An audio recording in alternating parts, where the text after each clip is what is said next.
Усім прывітанне, з вами Зміцер Лукашук і як звычайна, ну дакладней незвычайна сёння незвычайна і нават у каментарах падчас папярэдняга нашага стрыму пісалі, дзе гендер-гэп, дзе спадарыня Сідорская. Вось наша гендерная даследчыца Ірына Сідорская, галоўны чалавек на гэтай праграме у студыі, і ў прынцыпе мы вось так распачынаем 25-й год.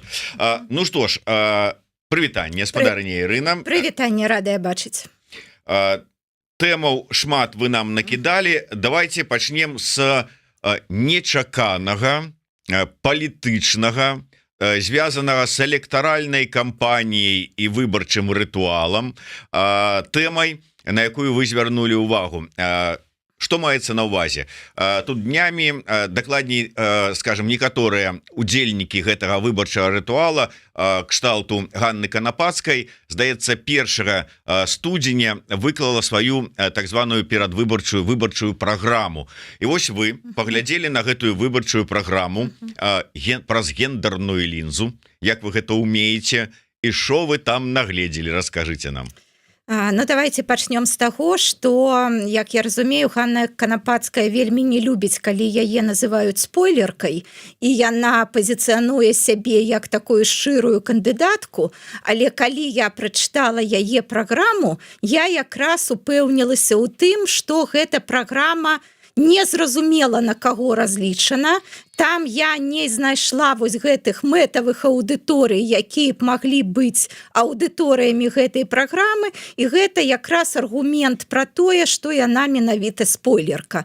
Бо ў праграме пра ўсё добрае і супраць усяго дрэннага, і чаго там дакладна няма, там нічога няма пра правы жанчын. Яшчэ я думала, што там можа будзе пра правы, пра магчымасці, пра дыскрымінацыю людзей сталага веку, бо хто ў нас галасуе, гэта менавіта людзі, якія альбо на пенсіі, там альбо 60 плюс і гэтак далей. Таксама я нічога не знайшла пра гэтых людзей, ну і зразумела, нічога не знайшла пра моладзь, пра дзяцей, пра падлеткаў і гэтак далей. А чаму вось праз гендерную лінзу менавіта феміністкі, менавіта праз гендерную лінзу, гэта не толькі пра правы жанчын, гэта пра правы іншых уразлівых груп, і вось перш за ўсё гэта людзей сталага ўзросту, і гэта дзяцей і падлеткаў. Ну і вось выснова ў мяне такая, мы з вами гаварылі на мінулай, ну, там на праз мінулай сустрэчы пра тое, што як бы у Ганны Канапацкай такая падвойная функцыя. Яна з аднаго боку як бы ідзе як апазіцыянерка, як апанентка дзеючай уладзе, а з іншага боку менавіта вось як жанчына за гендерную роўнасць, за тое, каб паказаць, што жанчыны таксама не толькі могуць быць прэзідэнтамі, но павінны валодаць усімі тымі правамі, якімі і мужчыны. Так вось наконт першага, што ці не падмане Ганна Канапацкая людзей, якія думаюць, што яна апанентка і апазіцыянерка, гэта пытанне, напэўна, да вашых іншых суразмоўцаў, але тое, што яна не падмане феміністак, даследчыц гендернай роўнасці і людзей, якія хоць штосьці як бы ў гэтых пытаннях разумеюць, гэта дакладна, бо ў яе не праграма пра правы жанчын, там нічога пра гэта няма наогул.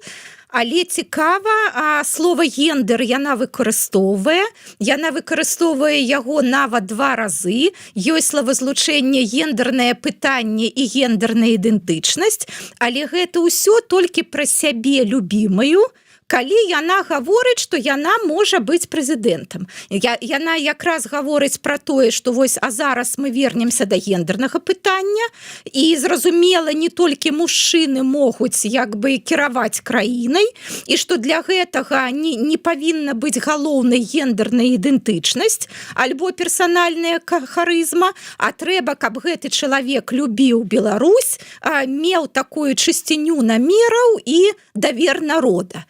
І вось гэта яна ўсё і гаворыць менавіта пра сябе. Ну, мне здаецца, якраз любіць Беларусь, мець чысціню намераў і давер народа, гэта было хутчэй пра Святлану Ціхановскую у, значыць, жніўні 20-го года.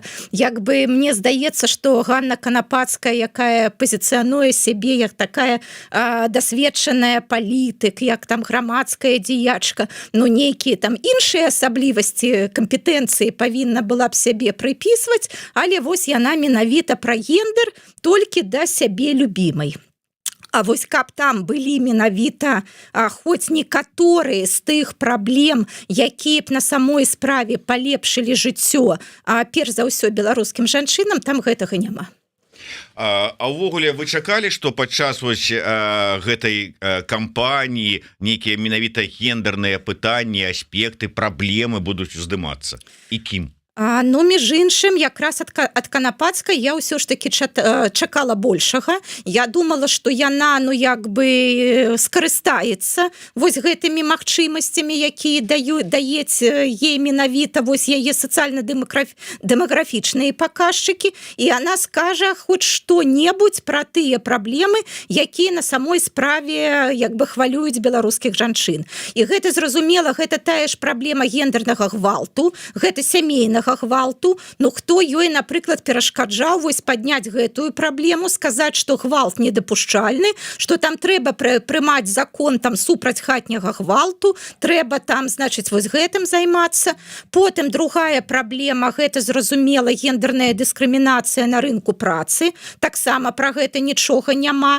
Ні пра розніцу ў заробках, ні тое, наколькі складана жанчыне з дзецьмі уладкавацца на працу, наколькі складана там кар'еру рабіць і гэтак далей. Ну і трэцяе, гэта рэпрадуктыўныя правы.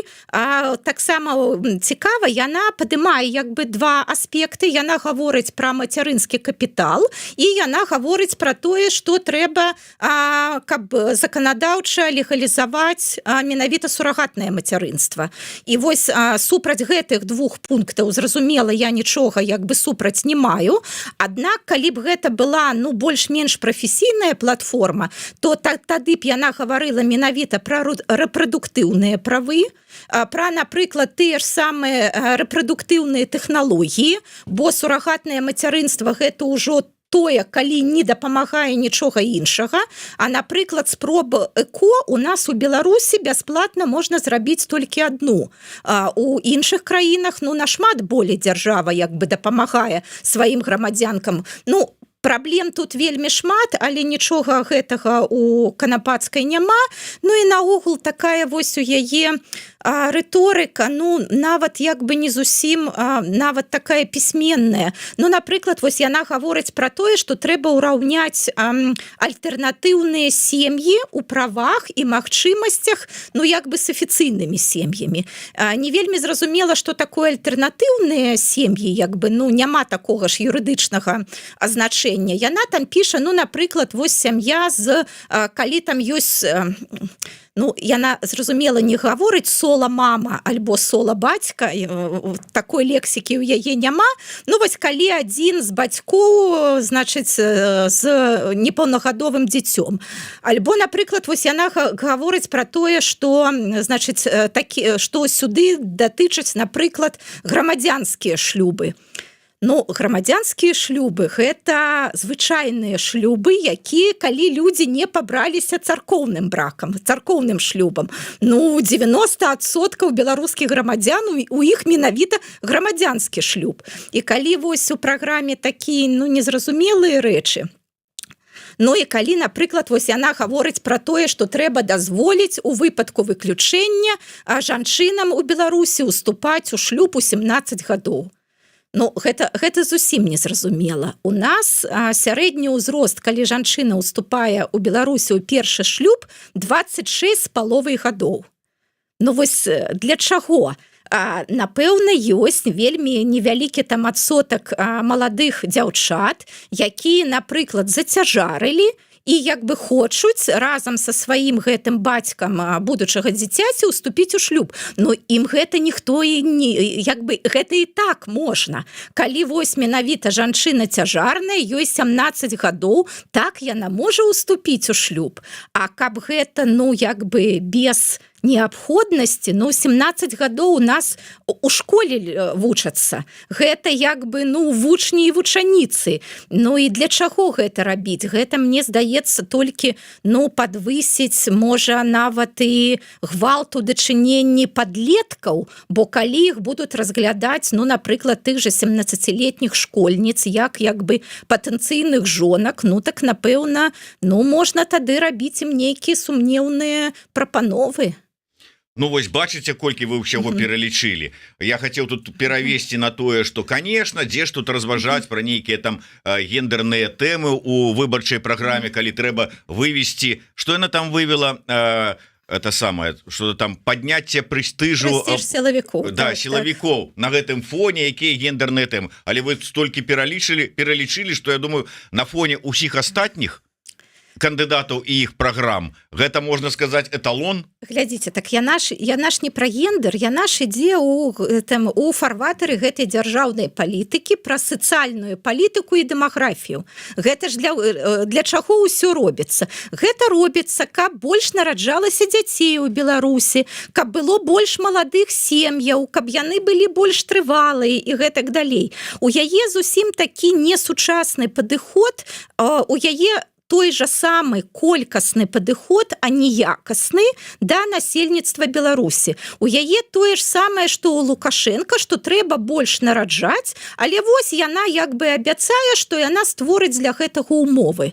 Якія умовы? Яна нічога пра гэта зразумела не гаворыць, але яна нічога не гаворыць пра тое, каб тыя, хто ўжо нарадзіўся, каб яны жылі якасна ў Беларусі. Вось пра гэта вельмі мала. І чаму вось я звярнула ўвагу на людзей сталага веку, якія традыцыйна ходзяць і галасуюць, і якія б маглі як бы быць часткай яе электарату. Не, там нічога пра іх няма, акрамя вось аднаго вельмі такога папулісцкага лозунгу, што не будзе ніякага падвышэння пенсійнага ўзросту. Але любы чалавек, які хоць сколько-небудзь разбіраецца ў эканоміцы, разумее, што падвышэнне пенсійнага ўзросту гэта непазбежная мера. Вось у той сітуацыі, у якой мы зараз у Беларусі, мы не можам дазволіць сябе вось такі пенсійны ўзрост. І калі яна піша, што вось яна абяцае, што гэтага не будзе, а больш нічога яна не піша, што было б цікава людзям сталага веку, гэта паказвае, што на самой справе яна не плануе змагацца за іх галасы, не плануе там у чымсьці гэтых людзей пераконваць. Не, гэта такі папулізм, гэта і нават не толькі што папулізм, гэта тое, што заведама не можа быць рэалізавана. Дарэчы, вот я так падумаў зараз, што с аднаго боку, вот вы кажаце пра, скажем, праблему хатняга гвалту. А мы ж ведаем, што гэтая тэма узнімалася і раней, быў нават законапраект з гэтай нагоды, які завярнуў Лукашенко. І зараз звяртацца да гэтай тэмы, ведаючы, што яна не падабаецца і не прымаецца Лукашенкам, навошта? С аднаго боку, з другого боку, усе ж выдатна разумеюць, нават і яны, што ніякіх выбараў няма. Дзеля чаго пыжыцца і старацца і пісаць нейкія праграмы. Нешта для адмазкі там накліпалі, селі там Шумченко разам з Возняком, накідалі ёй, да і ўсё. На жаль, гэта хутчэй так і ёсць, але вось яна столькі гаварыла пра тое, што яна не спойлер. Яе бацька даваў інтэрв'ю, дзе вось гаварыў пра шчырасць намераў сваей дачкі. І нават калі ты чытаеш праграму вось менавіта, каб з яе штосьці зрабіць нейкія высновы, так вось што хоча гэты чалавек, з кім ён плануе працаваць, на што рабіць як бы акцэнт. Вось разумееш, што, на жаль, нічога не хоча, бо няма там гэтых, няма там праграмы, няма там гэтых мэтавых аўдыторый, няма там нейкіх вось такіх галоўных як бы напрамкаў, па якіх чалавек плануе працаваць. Не, гэта вось такое, яшчэ раз, пра ўсё добрае супраць усяго дрэннага і нейкія такія вось незразумелыя моманты наконт таго, што вось, значыць, 17 гадоў жанчыны могуць выходзіць замуж, альбо там, вось яшчэ штосьці, а вось рэальных праблемаў, якія, і не трэба вельмі глыбока капаць. Вось рэальных праблемаў там няма. Давайте да іншай тэмы зараз звернемся, але таксама пакуль што з беларускага кантэксту, але ўжо тут у нашым за межамі Беларусі інтэрв'ю выйшла у Мікалая Халезіна на яго канале «Ператром з Халезіным» з нашай улюбёнай пісьменніцай, былой супрацоўніцай Еўрарадыё Светай Курс, ці больш вядомая як Ева Віжнавец, аўтарка выдатнай кнігі «Па што ідзеш воўча», і там прагучала тэма фемінізму, дакладней тое, як Святлана адмовілася ад свайго фемінізму, ну нібыта вот так яно было потым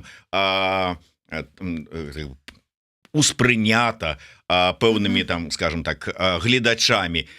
І як вы прачыталі, што не так у гэтым прачтенні таго, што сказала Света? Ну, я тут шмат пра што падумала. Я падумала, канешне, пра тое, што калі гэта вось у той гаворцы менавіта з Халезіным, і дзе ёсць кантэкст, гэта ўсё больш зразумела. А калі, напрыклад, вось іншая медыа бярэ нейкі кавалачак гэтай размовы і падае яго без кантэксту, то як бы, ну, можна як бы па-іншаму тады гэта ўсё інтэрпрэтаваць. Усё ж такі кантэкст вельмі як бы важны, я ў гэтым упэўнена. Ну і таксама мне цікава вось як тое, што гавораць лідары і лідаркі думак, як яно потым вось так расцякаецца па публічнай прасторы і як людзі гэта пачынаюць каментаваць, інтэрпрэтаваць і гэтак далей. Вось спадарыня Святлана, яна ж такая, ну, вельмі такая цікавая субяседніца, вельмі такая разумная, і яна заўсёды гаворыць метафарычна, яна так вось, яе словы трэба, мне здаецца, ну, расшыфроўваць і гэтак далей. Вось звярніце ўвагу, там было пасля фемінізму, там вось спадар Халезін у яе спытаў, што, значыць, можа даць беларуская літаратура свету. І што гаворыць спадарыня Курс? Яна гаворыць нічога. І давайте вось мы тут поставім кропку і вось дадзім гэты кавалак таксама людзям на абмеркаванне. Ну і у людзей таксама будуць пытанні. Потым яна адказвае: нічога, але беларуская літаратура нічога і не павінна даваць іншым людзям. І тут ужо як бы іншы кантэкст, але таксама як бы можна прыдрацца, а чаму не павінна і гэтак далей. Але так, мне было цікава менавіта вось не словы Святланы, бо, ну, зразумела, як бы кожны чалавек жа, ён жа мае права на сваю ўласную думку і гэтак далей, але як менавіта вось які партал у пекла раскрыўся, калі людзі пачалі гэта абмяркоўваць. І вось тут, чаму я таксама на гэта звярнула ўвагу, мне здаецца, тут вось такі ёсць шкодны стэрэатып наконт таго, што феміністкі гэта тыя, хто ненавідзіць мужчын.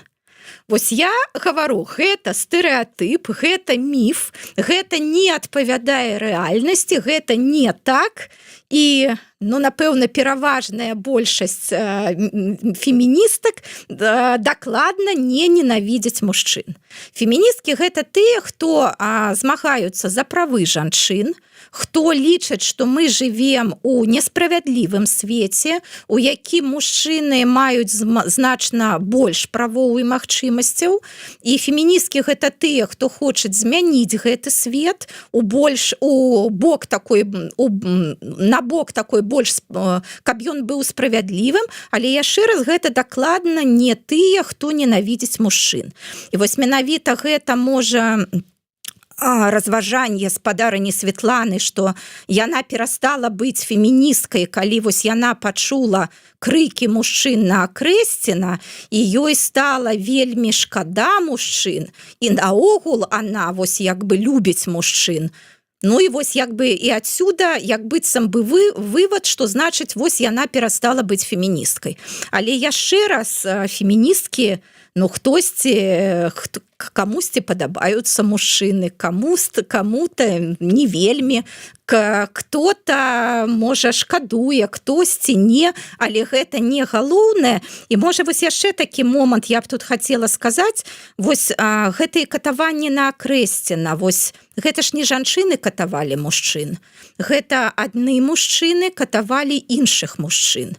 І вось таму усе гэтыя размовы пра тое, што мужчыны, яны таксама дыскрымінуюцца, мужчыны таксама пакутуюць ад гендернай дыскрымінацыі, гэта, мне здаецца, неправільна. Гэта некарэктныя разважанні. Так, мужчыны могуць пакутаваць, у мужчын, безумоўна, ёсць праблемы, і мы пра гэта і гаворым, што вось гендерная роўнасць, яна менавіта пра тое, каб добра жылося і жанчынам, і мужчынам, аднак гаварыць пра тое, што мужчыны пакутуюць ад гендернай дыскрымінацыі, неправільна, бо гэта не жанчыны прынялі дыскрымінуючыя для мужчын законы. Гэта адны мужчыны прынялі гэтыя законы і выконваюць іх у дачыненні да іншых мужчын. Як бы жанчыны тут не пры чым. Гэта мужчыны пабудавалі такой свет, дзе, зразумела, жанчыны і дзеці гэта тыя, каго дыскрымінуюць, але і сярод мужчын ёсць як мінімум некалькі груп, ёсць вось гэтая вярхушка, дзе вось там умоўна такія, як Лукашенко і гэтак далей. Потым ёсць як быццам звычайныя мужчыны, якіх вось Лукашенко са сваімі сілавікамі, там гэтым рэпрэсіўным апаратам рэпрэсуюць.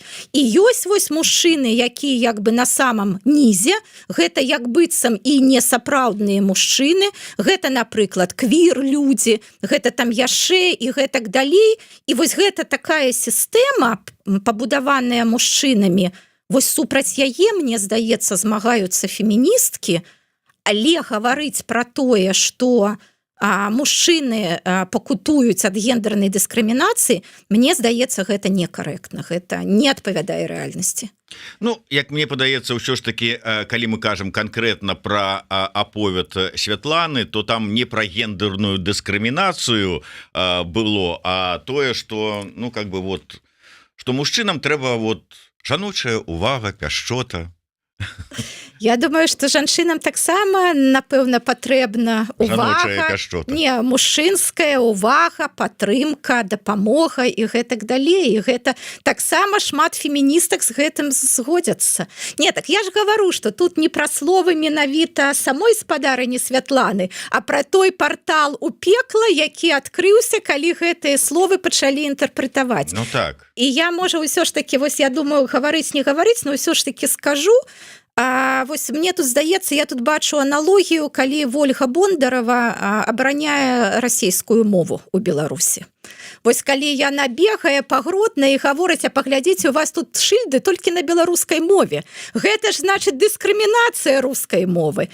Вось мне здаецца, калі мужчыны таксама вось так вось паглядзяць, ну вось глядзіце, у Беларусі як бы закон о двухмоўі, о роўных правах паміж беларускай і расійскай мовамі, як быццам усё у законе добра, але мы-то разумеем, што на самой справе, ну, дыскрымінуецца беларуская мова. Ну вось прыкладна, мне здаецца, штосьці падобнае, не на 100%, гэта аналогія, але штосьці, ну, як бы і паміж жанчынамі і мужчынамі. Так, у нас амаль няма дыскрымінацыйных законаў, у нас на паперках як быццам роўныя правы, але калі мы паглядзім у рэальнасці, ну, на жаль, гэтыя правы не роўныя. І калі вось некаторыя мужчыны лічаць, што яны, менавіта мужчыны, дыскрымінуюцца гендерна, ну, я не магу з гэтым згадзіцца. Яшчэ раз, не жанчыны прымалі гэтыя законы. Ну да, добра, давайте да іншых тэмаў. Так што ўсё нармальна, феміністкі любяць і мужчын, і ўвогуле как бы вельмі добра ставяцца да ўсіх, да нас. Так што не трэба думаць, раз феміністка, то значыцца как бы ненавидеть мужчын. Гэта не так. Да, і калі мужчына там робіць комплімент жанчыны, гэта не значыць, што ён гендерная скаціна сексістская, што ён просто хоча можа зрабіць прыемнае жанчыне. Ну, але спрачацца пра гэта не будзем. А уже приготовілася спадарыня Ірына. Ну давайте. Мне здаецца, што калі мужчына хоча зрабіць прыемнае жанчыне, ён павінен разумець, што будзе прыемна гэтай жанчыне.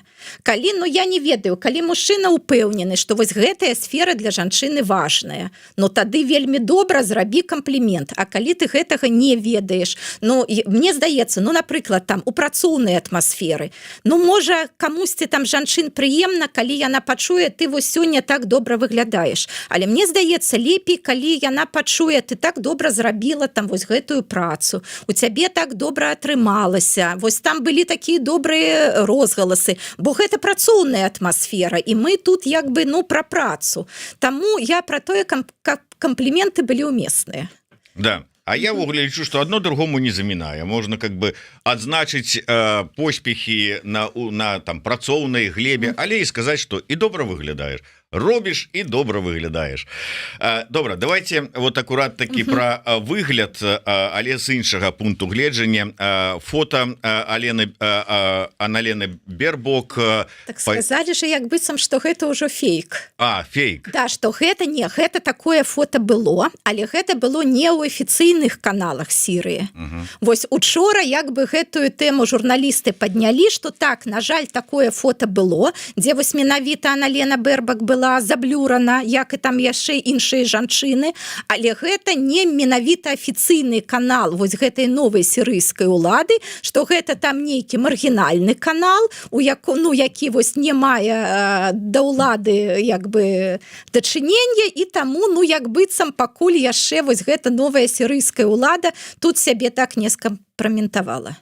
Тым не менш там само з'яўленне такога фото потрапіла на добрую глебу, тому что усе чакаюць, што ад ісламісцкіх рэжымаў, што будзе менавіта такое стаўленне да жанчыны. Я з гэтым цалкам згодная. Я калі таксама я гэта фото побачыла, я была ўпэўнена, што гэта так праўда, бо я менавіта ад гэтага рэжыму і чакала. І на жаль, вось досвед Афганістану, ён жа менавіта пра гэта, што вось калі былі выведзены амерыканскія войскі, гэтак далей, калі прыйшлі менавіта талібы да ўлады, яны ж у Афганістане, яны ж у пачатку таксама абяцалі, што нічога з правамі жанчын яны рабіць не будуць, што жанчыны будуць карыстацца ўсімі правамі, магчымасцямі і гэтак далей.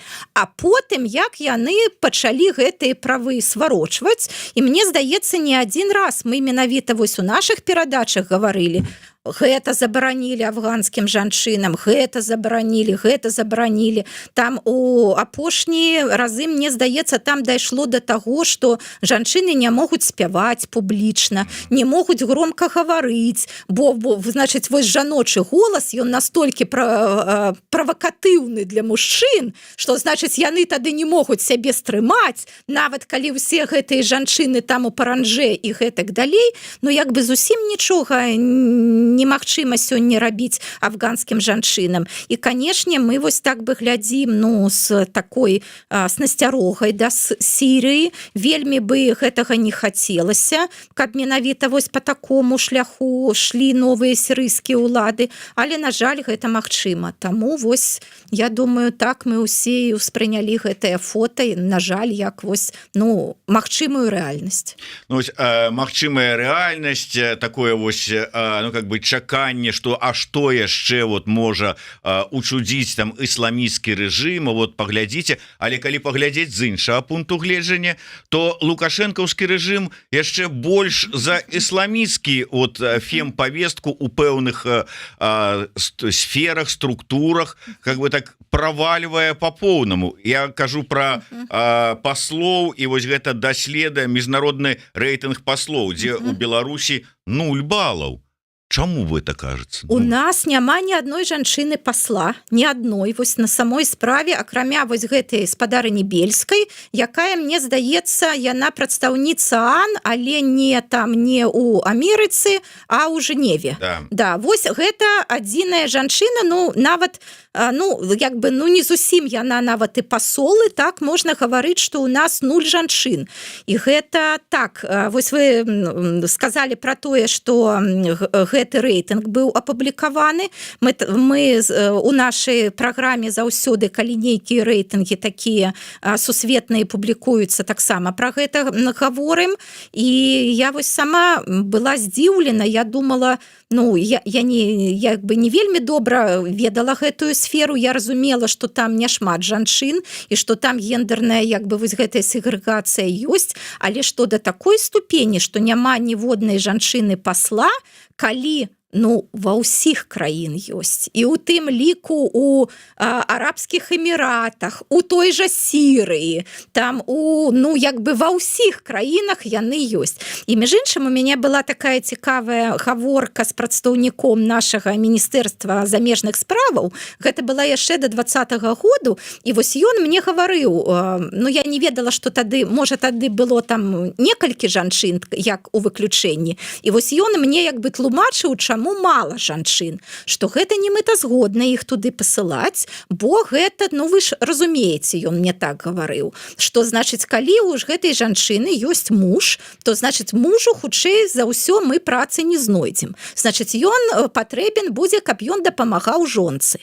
Але мужчынам гэта не падабаецца. Мужчыны тады пачынаюць дэпрэсаваць, пачынаюць піць. А для чаго нам гэтыя, значыць, праблемы? А вось калі мы пасылаем мужчыну, у яго жонка, гэта жонка, яна вельмі добра устраиваецца ў гэтую працу, яна там пачынае рабіць усе гэтыя нефармальныя сустрэчы, прыёмы, для сям'і гэта вельмі добра, усе шчаслівыя і гэтак далей. Таму вось прадстаўнік МЗС тлумачыў мне, што і тут мужчыны вінаватыя, што тут вось не могуць гэтыя мужы жанчын, якія маглі працаваць пасламі, яны не могуць інтэгравацца ў такое жыццё, сем'і разбураюцца, і вось гэта не мэтазгодна. Слабаки, потому что не могут они, разумеете ли, хатнюю господарку на плечи на свои узять што и не нести, цікава, думаюць, а якая ў мяне будзе кар'ера, чым я буду займацца, а не заўсёды гэта можна забяспечыць там у іншай краіне.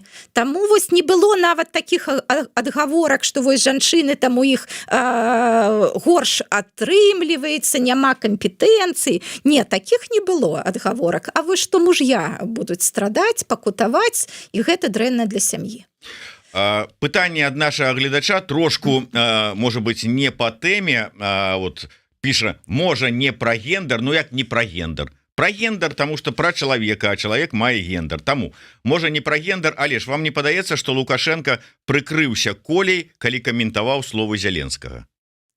Я маецца на увазе, відаць, вось гэтае, што там у Колі быў у тэлефоне нумар Зяленскага, тады пазванілі, Коля там вельмі расстроіўся, вельмі яго напружыла сітуацыя пачатку вайны, і ён там ужо упрасіў тату, каб той пазваніў. То есть такая отмазка, ён там сам такі мача с остальнымі прычындаламі, але не можаш, там дзіцёнак папрасіў.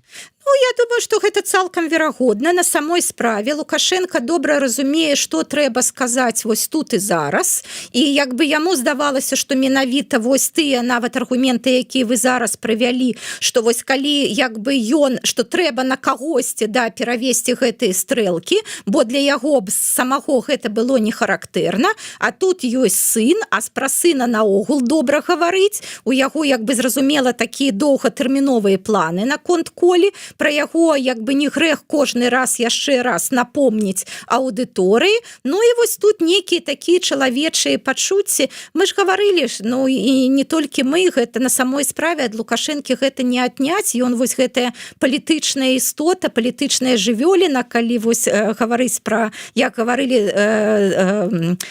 греческія філосафы, ён вельмі разумее, што тады сказаць. Таму так, гэта цалкам магчыма. Схаваўся і схаваўся, ўсё ж таки атрымліваецца такі непахісны і жалезны кіраўнік. Ёсць яшчэ некалькі тэмаў, якія хацелі б, можа быць, коротка з вами абмеркаваць. Вось вы напісалі пра узнагароду, якую атрымала Дэмі Мур. Дарэчы, упершыню яна атрымала залаты глобус. Ну маладзец, атрымала і атрымала. А чаму это трэба вынесці так на... Гэта наша с вами ваша любимая тэма про прафесіяналізм. Ну про так. тое, што Слухайте, ну залаты глоб. Ну яна да гэтага часу іншых узнагародаў кучу. Якія? Ну я не памятаю, я не гугліў адмыслова. Вось глядзіце, я таксама я учора полезла глядзець, які ў яе ўзнагароды. У яе няма ўзнагарод. На самой справе у яе няма вось гэтых галоўных прэстыжных узнагарод. Та сама любоў гледачоў у іх ёсць галоўная ўзнагарода. Ой, вось гэта мне здаецца маніпуляцыя. Я згодная, што любоў гледачоў гэта галоўнае, але ўсё ж такі ну узнагароды, ну яны ж даюць прэстыж, яны даюць статус, яны вось ну як бы падвышаюць шансы быць запрошанай там у іншыя кінапраекты гэтак далей. Таму я ўсё ж такі не гаварыла бы, што галоўная любоў гледачоў, усе гэтыя ўзнагароды званні гэта не глаўнае. Мне здаецца гэта таксама важна. Не, ну заўсёды прыемна, я тут згодны з вами. З іншага боку можна атрымаць у якім-нибудь сферы, там я не ведаю, там кіно не для ўсіх узнагароду вялікую, і гэта ну как бы прыемна, можа быць прэстыжна і не больш за тое. Тут ты маеш любоў па ўсёй планеце. І ганарары ў Дэмі Мур, я думаю, што на зайздрасць кожнаму, нягледзячы на тое, што не было ніякіх узнагарод.